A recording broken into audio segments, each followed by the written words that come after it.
నా చిత్రం దండకారణ్యం ఈ నెల మార్చి 18న రిలీజ్ చేస్తున్నానండి. రీసెంట్గా ఆడియో రిలీజ్ చేసాం. ప్రేక్షదేవులు బాగా మెచ్చుకుంటారని శ్రోతలు. సో పాటలు రాసిన ప్రజాకవులు గద్దరన్న, గోరె టెంకన్న, కాశీపతి గారు, యశ్పాల్ గారు, తిరుపతి గారు, వీరందరికీ నా హృదయపూర్వక ధన్యవాదాలండి. పాటలు బ్రహ్మాండంగా పాడిన గద్దరన్న, వందేమ శ్రీనివాస్ గారికి ధన్యవాదాలండి.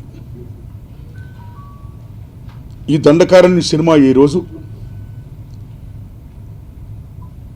ముఖ్యంగా భారతదేశంలో 12-13 రాష్ట్రాల్లో ఆనుకొని భౌగోళికంగా ఏ ప్రదేశవత్వం ఉందో, అంటే మన తెలంగాణ పైనుంచి కానీ, మన ఆంధ్రప్రదేశ్ పైనుంచి కానీ, జార్ఖండ్, ఛత్తీస్గఢ్, ఒరిస్సా, మహారాష్ట్ర, మధ్యప్రదేశ్,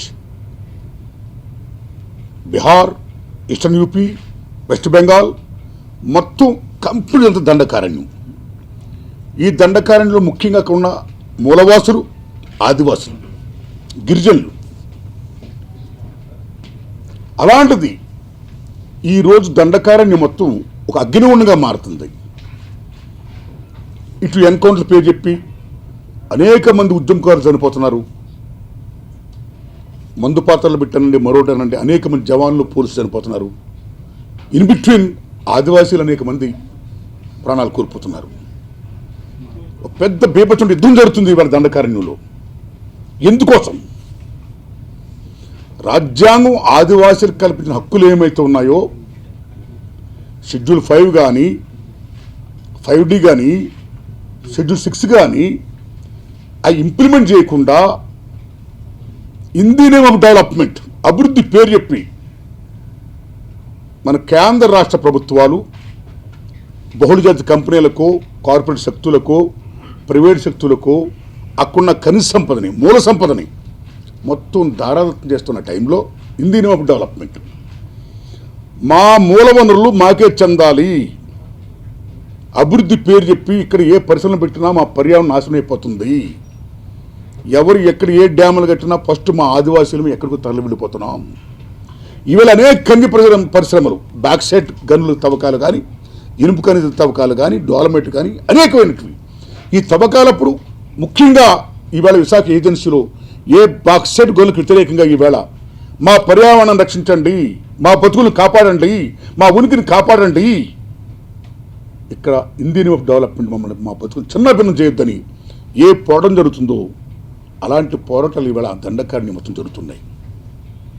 సో ఆదివాసీ చేస్తున్న ఈ పోరాటానికి అనేక మంది ఉద్యమకారులు సపోర్ట్ చేస్తున్నారు. ఈ దశలో పోలీస్, మిలిటరీ మొత్తం దిగుతున్నాయి,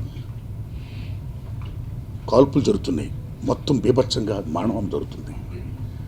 ఈ చిత్రం ద్వారా నేను చెప్పదలసిన పాయింట్ ఏమిటంటే, ఢిల్లీలోనో ఎక్కడో ఓ సంఘటన జరిగితే ఎవరు నిజమైన దేశభక్తులు, ఎవరు సహనవంతులు, మొత్తం అసహనం పెరిగిపోతుంది. అనేక రకాలైనటువంటి JNTU నుంచి ఇక్కడి నుంచి అనేక ఇష్యూ మీద బీభత్సంగా ఇవాళ పార్లమెంట్ డిబేట్ చేస్తున్న నాయకులు 12-13 రాష్ట్రాల్లో భౌగోళికంగా ఉన్న భారతదేశంలో ఉన్న దండకారణ్యం ఇవాళ అగ్నిగుండంగా మారుతుంటే ఎందుకు పార్లమెంట్లో డిస్కస్ చేయరు, ఎందుకు డిబేట్ చేయరు? కాబట్టి ఆ డిబేట్ కావాలి, శాంతి కావాలి. ఈ దశలో ఈ చిత్రం ద్వారా చెప్పదలసిన విషయం ఏంటంటే, ముఖ్యంగా దండకారణ్యంలో ఈ మానవం ఆగిపోవాలి. ఉద్యమకారులు కానీ, ఆదివాసులు కానీ వాళ్ళ ఫైట్ చేస్తుంది వాళ్ళ హక్కుల కోసం, రైట్స్ కోసమే కానీ పోలీసులకు జవాన్ ఎగ్నిషన్ కాదు. కానీ వారి ఫ్రంట్లో పోలీసులు జవాన్ రావడం వల్ల they are killing each other. Affair is going on. For who sake, for which sake? ఎవరి కోసం ఈ చావులు ఉండకూడదు. కాబట్టి ఓ కేంద్ర రాష్ట్ర ప్రభుత్వాల ద్వారా మిమ్మల్ని విజ్ఞప్తి చేసేది ఏంటి, ఇమ్మీడియట్గా దండకారణ్యంలో ఎటువంటి మానవం జరగకుండా శాంతి జరపండి.